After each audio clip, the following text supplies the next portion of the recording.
à toutes et à tous. Aujourd'hui, je vais vous faire un tuto très simple. Ça va être de changer un feu de croisement sur une Clio 3. Donc première chose à faire, c'est d'ouvrir le capot. Donc c'est un tuto simple, enfin qui est rapide en fait, mais qui demande quand même une certaine habileté avec ses mains.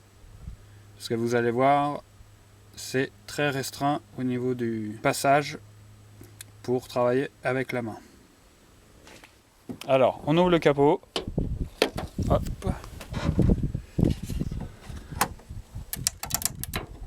Donc c'est sur une Clio 3 phase 3 que j'effectue le tuto. Alors si on regarde l'arrière de l'optique, on a un premier cache qui se trouve ici, là, derrière le réservoir de lave-glace. Donc ça va être pour les feux de position. Et on a un deuxième cache qui se trouve à sa droite. Celui-ci là, avec la petite languette au bout de mon doigt. Donc ça, c'est le feu de croisement. Donc c'est ce cache qu'on va enlever. Voilà, une fois qu'on a enlevé le cache, on voit l'ampoule qui se cache derrière. Alors première chose à faire, c'est de débrancher sa connexion. Donc voilà à quoi ressemble la cosse en fait de l'ampoule. C'est ça, voilà. Donc pour l'enlever, en fait, il faut tirer sur les fils vers l'arrière. Et elle se déclipse sans trop forcer. Ensuite, on va venir enlever l'ampoule. On saisit le culot de l'ampoule et on tire vers l'arrière. Ça vient sans forcer. Et on essaye de la sortir. Voilà, l'ampoule. Donc c'est une ampoule, c'est soit une H1, soit une H7. Celle-ci c'est une H7, voilà. Maintenant, on prend la nouvelle ampoule, donc une H7.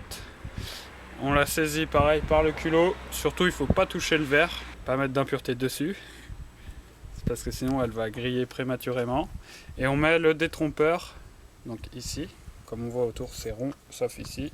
Le détrompeur, on le met vers le haut. Ensuite, on met l'ampoule en place. Donc pareil, on fait passer la main. Comme je disais, on met le détrompeur vers le haut. Et on peut regarder par l'optique pour voir si on positionne bien l'ampoule.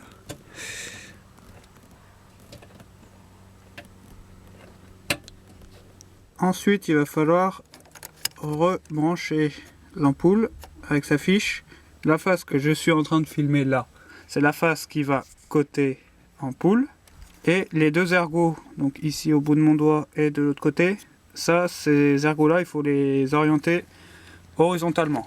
Donc, je la mets en place comme ceci. Donc, une fois la cosse réinstallée sur l'ampoule, voilà ce que ça donne. Donc, il faut bien entendre les clics hein, quand on repousse la cosse pour bien clipser l'ampoule. En fait, c'est ça qui tient l'ampoule dans son longement. Je ne sais pas si on va bien voir à la caméra. Ensuite, on remet le cache en caoutchouc avec la languette côté moteur. Ce sera ce qui aura de plus simple si un jour il y a besoin d'enlever le cache. Et bien sûr, on vérifie le bon fonctionnement du feu de croisement remplacé. Donc là, ça a l'air de marcher. L'opération est terminée. J'espère que cette vidéo vous aura plu. N'hésitez pas à aimer la vidéo et à vous abonner à la chaîne. Quant à moi, je vous dis à bientôt pour de nouveaux tutos. En attendant, roulez bien.